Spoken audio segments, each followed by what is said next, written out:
Kasi si BP, may sinasabi siya dito na hindi niya alam kung bakit daw umabot, no? Sinasabi niya dito kung bakit daw umabot sa kasuhan na ganun, mga bossing. Sabi ng Vice Presidente, Vice President Sara Duterte has dismissed the crime against humanity case filed against former President Rodrigo Duterte.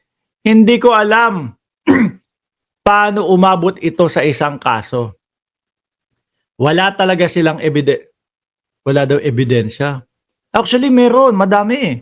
'Di ba? At ito pong pahayag na to, sinabi ng BP noong March 20, 2025. Actually, madami. Merong mga CCTV footage na ipinapakita po yung mga nabiktima, no? Na merong 4 na kapulisan, 4 na pulis, tapos isa lang yung aarestuhin nila. Tapos sasabihin nila manlaban. Ang payapa nung lugar, pinaalis yung mga bata, tapos makita mo tumembwang na lang yung aarestuhin nila. Madami pa. Maisasama pa dyan yung mga interview nila Bongo na merong reward system na nagpalala. No, diyan sa tokhang-tokhang na yan. Biruin mo, imbis na sana ipapasok lang sa oblo yung tao, ang nangyayari ho, tetegihin o papatayin. Bakit? Mas malaki yung makukuha pag sinabi nilang manlaban eh. Kapag ka pinasok sa oblo, 500,000 lang. Pero pag nanlaban, 2 million. Oh. Kaya babanatan na lang. Oh. Patayin ka na lang namin. Tumubo pa kami ng 1.5 million. Yun lahat po na yun. At meron pong mga saksi. Meron pong mga reklamo. Lahat ho yan. At meron pong mga ebidensya. Ewan ko kung nasa ang mundo si BP Sara ngayon na ang sinasabi niya walang mga ebidensya daw po. Alangan namang naaamin si Kamote sagad sa bato ang kanilang kasinungalingan. Sabi ni Benz Besina. Wala talaga silang ebidensya at all for murder or crimes against humanity. Hindi ko alam, no? It baffles me really truly how this has happened. Kasi ganito din ho yan. Sa Pilipinas, Congress, Senado, pinagpapaliwanag kayo. Ayaw nyong irespeto. Diba? Isa ho yun sa nakikita ko mga kababayan na talagang dapat na kailangan ng Pilipinas ang ICC. Hindi sila may respeto eh. Mga bossing. Kung ano-anong mga dahilan yung sinasabi nila, kesyo ganito, kesyo may party ang OBP, yung kay BP Sara, kesyo doon naman po kaila dating Pangulong Duterte, hindi kami dyan, hindi kami papasako o hindi kami susunod dyan. Isang beses napapunta ang dating Pangulong Duterte doon sa Congress. Pero napilitan pa po yun. Bakit ho? Kasi ang ginawa nila, nung nakita nila na kinancel na ng Congress yung hearing para sa kanila, siya namang nagpahayag sila na pupunta po kami kaso kinancel nila, natakot sa amin. O ibinalik ng Congress. Ayun, hulog sila sa patibong. Nyari, yun, napikon ang dating Pangulong Duterte kay Trillanes dahil nga inopen ni dating senador na na yung waiver ulit. Di ba? Hindi nila ginagalang eh. Ano mangyayari kung sa Pilipinas gagawin yan? Ganun lang din no. Patatagalin. Tsaka, alam nyo ho, maawain tayong mga Pilipino eh. Sisimplehan lang ho nila yan mga kababayan na hihiling na lang po kami ng house arrest kay dating Pangulong Duterte kasi matanda na po. No?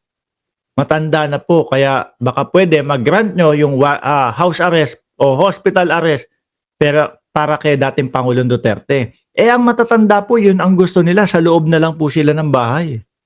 Hindi parang hindi din po makukuha ang hustisya nung mga pamilyang biktima at yung mga pamilyang namatayan ho, wala din. Di ho ba? Sasabihin nila, oo nga, nililitis nga. Kaso nasa bahay lang din. Yung mga matatanda ho, mga bossing, masaya na ho sila, may pangganchilyo sila sa bahay. Bukas mo lang yung TV, no? Tapos bandang hapon matutulog na ho yan.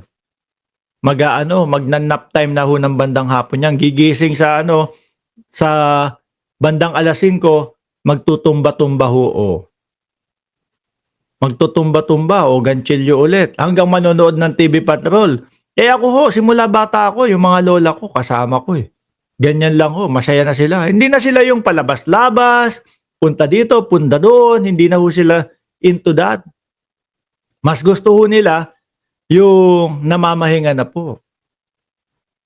O, di ba? Kawawa din yung mga biktima. Kaya yung sa ICC, at least, ganun pa din naman ng ganun naman pa din ang kalagayan ng dating Pangulong Duterte. May aircon dyan.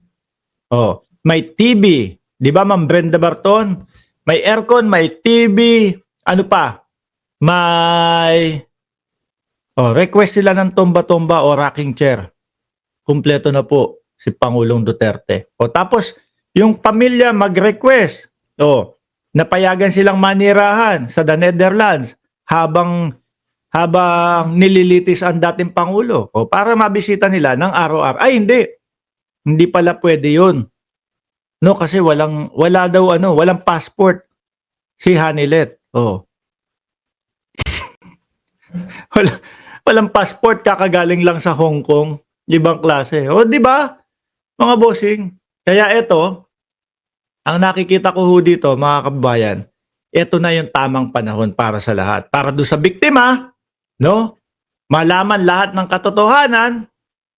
Kung sakali, napala rin sila, makuha ang hustisya para sa kanilang mga mahal sa buhay at para naman po sa mga Duterte at kay Bungo, etc. Ito na din yung pagkakataon ninyo, no? Napatunayan sa mamamayang Pilipino na kayo ay walang nilalabag na karapatang pantao. 'Di ba? Tamang panahon na to para sa lahat. Sa pamilya Duterte, kay Bungo, kay Bato de la Rosa, na may pagtanggol ang kanilang sarili at ipakita sa buong mundo. Sa mga naman po, sa mga biktima, di umano, eto na yung time ninyo para malaman ang katotohanan. Sabi ni JM, third degree. JM, third degree. Okay, gets ko na. Boss Mark, posible bang mabuksan bank account niya? Dapat yung pera niya ibigay na sa mga pamilya ng AJK. Nakikita ko baka umabot po sa ganun, mga boss. Baka umabot po sa ganun. Kasi baka tingnan natin yung mga transaksyon, etc. Kasi di ba sabi, ipiprease at posibleng ma-freeze yung mga account ng dating Pangulong Duterte.